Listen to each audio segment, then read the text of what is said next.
Okay, hello everybody. Welcome to Korean Atlanta Mentorship here with another Velocity Banking review. And if you didn't know, this is the clickbaitiest of clickbait YouTube channels of them all.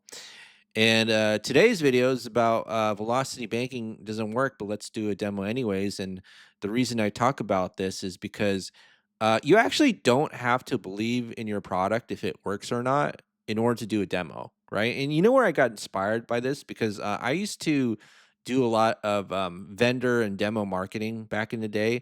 And so when you look at Costco, right? They always hand out demos of food products or samples of it, and they're the people who serve them don't look like they know what planet they're on. You ever notice that? And the reason why Costco does that is because, hey, even if the people doing the demos don't really care about it, they know it'll increase the food sales, right? So what does this have to do with me? Well, I don't really care about whether you think it works or not. And the reason that I honestly don't care, and sometimes when I do these demonstrations, I just kind of veer off into random tangents talking about the most random stuff on the planet, like I'm doing right now, is because I paid off a mortgage in 2 years and 9 months. So, if you come to this channel and say, hey, man, velocity banking doesn't work, let me debate you, I'll be like, that's. You act like I'm supposed to care, right? Like, okay, it doesn't work, but let me do a demo of it anyways because people want to see it, right? So, yeah, and here's the thing, right? I'll actually agree with you. I'll actually agree with you and say, man, this is just a total scam. Doesn't work. I'm here to take your money. But do you have a mortgage paid off in 2 years and 9 months? Oh, snap. You probably don't unless you do, right? Actually, I actually know this one guy who has 2 million in the checking account, so I can't speak snarkily like that. Is snarkily even a word? Right? Like, yeah, paid off a mortgage in 2 years and 9 months is nothing compared to having 2 million in the checking account with five commercial properties. But yeah. But anyways, yeah. So this is just me flexing, another flex, and maybe I just do these demos because I like to flex. Not that I really care about velocity banking. In fact, when you do these demonstrations, it actually takes a lot of discipline and effort to do them because the way that I always kind of talk about is like, yeah, if you're in the United States and you're making a YouTube channel about like drinkable water, like, how do you get drinkable water? Like that probably takes a lot more discipline than if you were in like the Sahara Desert or some, one of those countries you ever just like see those pictures like in Africa where you have the lady with the jug and she's walking like 100 miles. I don't know if it's actually 100 miles. I'm making that up, but you know what I'm talking about, right? It's much easier to kind of teach people about drinkable water than if you live in the United States. But that's kind of what I'm doing, at least from my perspective, because when you pay off a mortgage in 2 years and 9 months, who cares about that payoff in velocity banking? Am I right, boys and girls? Wink, wink. Yeah, so that's why I just get to babble on and on and on. In fact, if you actually look at the videos of this channel like 2, 3 years ago, it probably was more obvious that I cared back then than I do now because yeah, that's just what happens when oh, hold on, let me financially flex a little bit. That's just what happens when you pay off a mortgage in 2 years and 9 months. Yeah. So, anyways, velocity banking doesn't work, so let's go ahead and do a demo of it. So, this is how I present velocity banking, right? So, let's say you make good money, really good money, and you have a lot of debt, right? 10 credit cards. It's the classic 10 credit cards, an auto loan, and a mortgage, and then you got $3,000 a month in your non-debt expenses. Now, the way that I present it, if it was somebody completely new and they'd never heard of this thing called velocity banking, is let's say you have so much debt and you only have one penny left over. Do you need to make more money? And everybody will say yes. See how I didn't mention velocity banking? I didn't mention, oh, this is like the best strategy. The way that you solve problems is just asking like what route would you take to solve the problem, right? So, do you need to make more money to get out of this hole? And pretty much everybody will say yes. I don't who cares if velocity banking works or not? Everybody will say, I need to make more money, right? And one of the things that we know about banks is that they don't give all this debt to you unless you make decent money. Because why? Banks don't lend money to people who need it. Remember that. Remember that. Because I'm going to repeat that several other times. So what if, okay, what if we had the same income, same expenses, including all of your debt, and we decided we weren't going to save money? Oh my goodness, that's pretty crazy, right? Who would be doing that when they have 10,000 or 20,000 a month coming in? Yeah, who would do that? I don't know. I got a screenshot right here of me kind of doing that right here, or maybe I photoshopped this. Where's the bank account number? Maybe I'm a little bit embarrassed because it's still a student checking account, and I'm a little bit too lazy to update it. Anyways, all right. So here, we see that we have 1 penny of savings here, and then here we have zero. So if you ask, like, to the average person, what's better, being in a position to save a penny or nothing? And everybody will say, you got to save some money. What if you need it in case of emergencies? Okay, well, I got you there. This is why we have something called lines of credit. So what's a line of credit? Well, it's basically a financial tool where you could borrow money, pay it back, and then use it over and over again. So this is $373,500 home equity line of credit. This is my line of credit, right? So what does this mean? It means I could just go to the bank's website, click a button, and they'll dump up to $373,000 into my checking account and let me borrow it at an 8.5% interest rate. Okay. And a lot of people, for some reason, act like I don't know anything about credit. See, I'm like the top 1.01% when it comes to certain things. So I actually have, if you take a look at all my lines of credit, including credit cards, okay, because a credit card is a line of credit, swipe, pay back, use it over and over again. I have up to $739,000 in lines of credit. It might be a million soon. It might be a million soon, but I have up to $739,000 in lines of credit, top 0.01%. Now, how do I know the quote secrets of getting these lines of credit? Okay, how do I know the secret if people are so adamant that I don't know what I'm talking about? Well, I just followed the secret, right? I just followed the secret of the banks, which is they don't lend money to people who need it. So this is why a lot of times when people, because most people are not lendable, meaning that they don't have enough income, and 90% of people in this country can't qualify for a mortgage, they can't understand who the bank's best customer is, right? The bank's best customer is someone who does not need money. And once upon a time, this person who made 10 grand a month did not have any debt, right? But they got a credit card here, credit card there, an auto loan here, a mortgage there. And then once you have too many low payments over time, then they got their cash flow sucked out of them, right? That's why they have only 1 penny of savings. That's why they have all this debt. But a bank will never give you all these credit cards and auto loan and a mortgage unless you were once upon a time at a point in your life where you did not need money. Right? So banks don't lend money to people who need it. So whenever people ask me, like, well, if you're low income, how do you do this? Like, I don't think you understand how debt works. Banks don't lend money to people who need it. Okay. But if you knew this strategy, right? If you knew this strategy called velocity banking, maybe you would understand that, hey, in order for me to get huge lines of credit, it's actually in my incentives, best interest to have good finances and have good cash flow, right? Because if I know how to manage my cash flow, they'll give me tons of credit. Like I have over 739,000. Did you? Yeah. I don't know if you heard that or not when I said that the past 100 times, but I have over $739,000 in lines of credit. I stole it from The Simpsons. Just repeat it 3 times, and then you'll probably get sick of me and unsubscribe. In fact, I've actually been having a few unsubscribes lately, although the net subscriber base has been slowly increasing. Slowly, I think by 20 this month. But yes, they don't lend money to people who need it. Now, why do I talk about this is because people have this idea, I don't know where they get this idea, is that if you have like 1 penny left over, somehow the bank will give you a $175,000 line of credit. That's not going to happen. Now, why do I talk about this is because if you knew the strategy from the beginning, you would never be here. Okay, right? This line of credit is kind of like your safety belt when you drive a car and you get into crash. Or better yet, it's like your car insurance when you get into crash. But here, when you're at this stage of life and you have 1 penny left over, that's kinda like the bank seeing someone who crashes their car without car insurance and then you trying to get car insurance, right? So you wanna get the car insurance before you drive. A lot of people can't do that.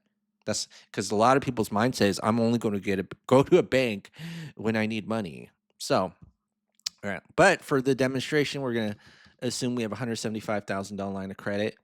And, sometimes people say, "This is so unrealistic." That it's true. It's true. That's why I'm the top 0.01% because we do unrealistic things when we're the top 0.01% or top 1% or whatever the percent is, as long as it's above the 99, right? Remember back in the day when they had the Wall Street protests and it's like, we're the we're we're the 99%. Like I was like, I don't want to be there. Do you? I don't. But I'm not there in terms of wealth yet, but I'm certainly there in terms of credit and paying off a mortgage. All right, so let's go ahead and get started. Velocity banking. So, what we're going to do is move some debt and increase something called our cash flow. And then what we're going to do is put our entire paycheck into the line and take our expenses out and rinse and repeat over and over again. So, how do we know which debts to move into the line of credit? Well, it's relatively easy, right? So we have this thing called a cash flow index, right? And we actually did this with a scenario of a real life case study, 22 debts. And I remember that it wasn't until then that I fell in love with the cash flow index method, right? Because you have 22 debts, everything's so confusing, right? Buy now, pay later here, some lease loan. I don't even know how that works. You got some credit cards, and it's all jumbled up. And I was like, oh, there's an easy formula to rank debt payoff. Okay, I gotcha. And so what it is you take the balance of the debt divided by the monthly payment, and then you have this ranking system. So you take the low ranking numbers, right? Ideally below 50, and then you dump them into the line of credit. 20s and 30s, definitely for sure. Now, if you have some debt that's very high in terms of the cash flow index, okay, well, basically, what does that mean is that you pay a lot of debt in order to get itty bitty cash flow, right? Like, would I pay 35 grand in debt to get $1,100 in cash flow, or would I want to pay 350,000 in debt to only get 1,400? I will pay this off all day, every day, because it's such a smaller amount. Um, to get that cash flow back, right? So we just, cheat codes start off with the high interest buy now pay laters and the credit cards, high interest rate credit cards. That's what the debts you know how to move.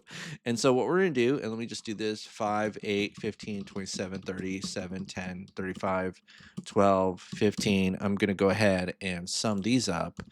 It's $164,000 of debt. We're going to move it into our line of credit, our unrealistic home equity line of credit. And yeah, well, unrealistic for most people, but this is my previous line of credit, 280,000 before the 373. I know, being a little bit cocky, aren't I? Okay. Yeah. So let's see what happens simply just by moving debt. So, again, you ask your friends, and this is how I would demonstrate something to somebody who's absolutely new. Actually, someone just texted me. Let's see who texted me. Sorry, nobody texted me. It was the weather. Sometimes the weather makes a noise. The weather forecast saying it's going to rain a lot tomorrow. All right, so this is how I would do it. I'd just say, all right, well, you said you need to make more money, right? But let's say we move some of this debt into the line of credit and we decide that we're not going to save money. Well, guess what happens here? Okay, well, don't all these payments go to zero? Zero, zero, zero, zero, zero, zero, zero, zero, zero. And then wablam, we literally turned a penny into $5,110.85. And this is the part where if you show someone completely new, like super completely new, their mind will fry a little bit. Just a little bit, right? Extra crispy. Extra crispy. But their mind will fry, right? Because they said that you had to make more money in order to get out of this hole. Yet if we redirected the flow of our money and we did not save it, and we used a line of credit to help us not save it, and we dump our entire paycheck into the line and their expenses out, well, this is a 5,110 multiply, is it? I don't even know. Okay. I'm my mind can't do math right now. 500,000 multiplier? I don't know, but it's a huge multiplier, right? Huge multiplier. So basically now, mhm, you dump all your money into debt, and then you take your expenses out and rinse and repeat. Now look at this. We didn't make more money, right? Look at income, same income, but the expenses have just been shifted away, right? Shifty shift, right? We just moved it here. And then what we're going to do is after every single month, our balance of our debt in the line of credit is going to go down by 5,000. Interesting, right? This is the part where a lot of people um, feel like they probably could have done things better. And then when I actually do this in real life, this is when they run away because it's like, I remember, okay, random story. I actually did this in front of somebody. And, I was like really excited because I thought this person was going to like, um, want to learn more, right? And then later on, I got an email saying that that person had declared bankruptcy, and maybe like I I don't know if I was being insensitive. I don't think I was being insensitive, but the fact that I just demonstrated this probably opened up the wound about how things could have been done better. You know what I mean? So if you show this to people, sometimes you don't get the response that you expect that you would, right? And again, it's not necessarily your fault. It's just more like we don't live in a society that teaches people what to do as adults. Like, you go to K to 12, did they teach you anything about banking or taxes? Of course not. Right? So, but then it's like this weird thing where it's like somehow people expect to know something they've never really been taught.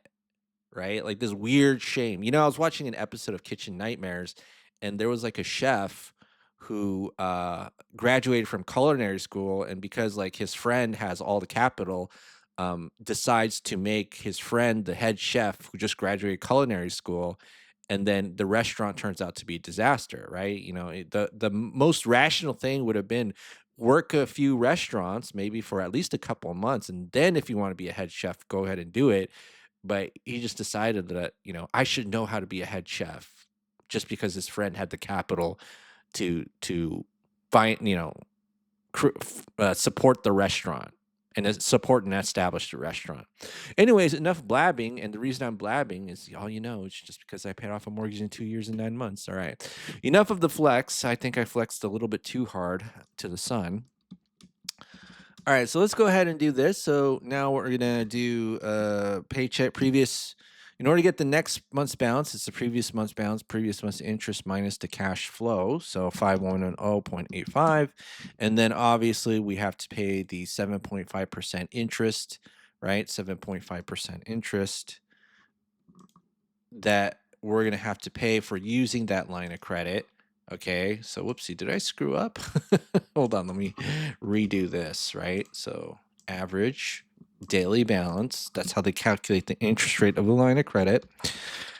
And then divide by 12, and then we're going to do this, then copy and paste, and copy and paste, and then you can kind of see here that getting rid of the line of credit, 36 months, relatively easy. Whoopsie, what is this for?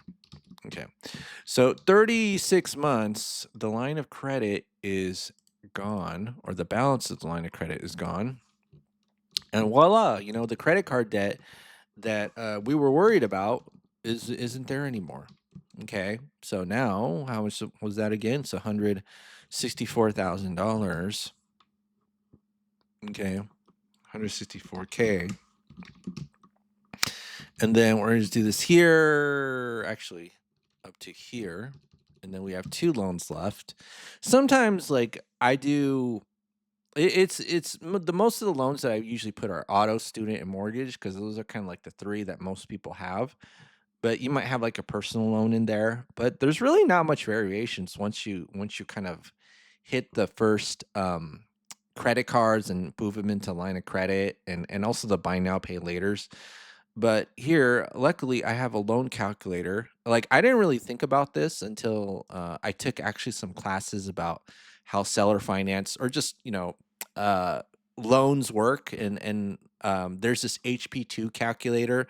I took an 8-hour class on knowing how to HP2 calculator works. And then I realized these same functions are on Excel, but you don't need an HP2 calculator because you might have to pay $15. Although I don't mind because, if I have to pay 15, so what? But anyways, so here you can find out the current balance of these loans just by simply typing in 36, right?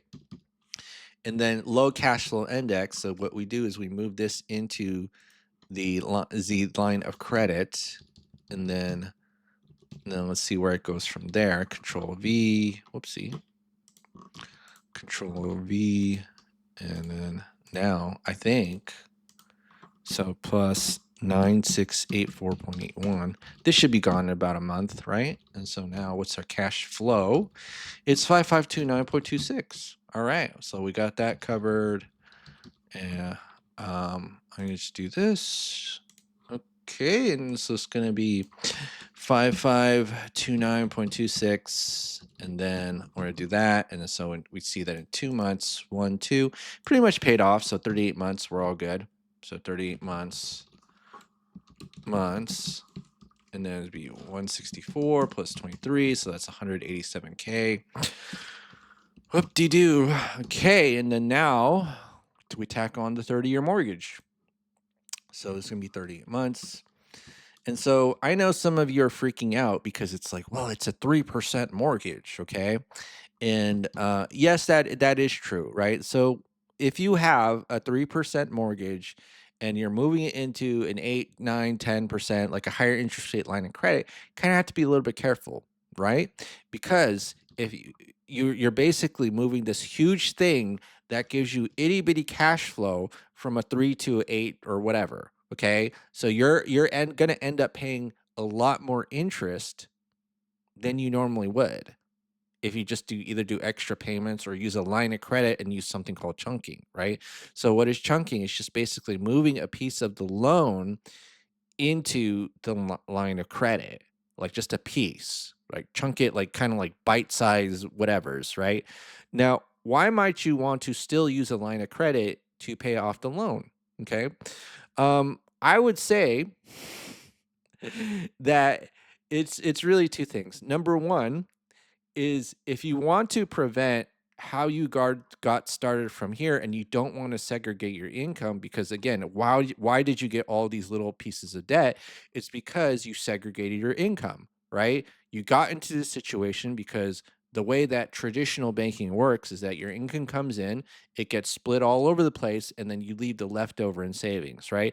And so if you feel comfortable not doing that, then yes, you can put your entire, leftover cash flow directly into the loan. But if you want to just keep paying off that line of credit and not segregating your income, that would be one reason to do it. Another reason why you want to do it is because the best credit decision is not the best financial decision. Okay. So one of the reasons why I have over $739,000 in lines of credit is because I'm okay with paying a little bit to the bank in exchange for what they have, which is access to money, right? I have never saved $739,000 in my life. Never done it. Okay. But I have over $739,000 in lines of credit, right? So basically, credit is a money access multiplier. And people don't think about it that way. There's like, I got to save the most money, right? So obviously you don't want to give the bank $100,000 of interest, but if you could give them 1, 2, or 3 grand in exchange for, let's say, $373,500, would you not do it?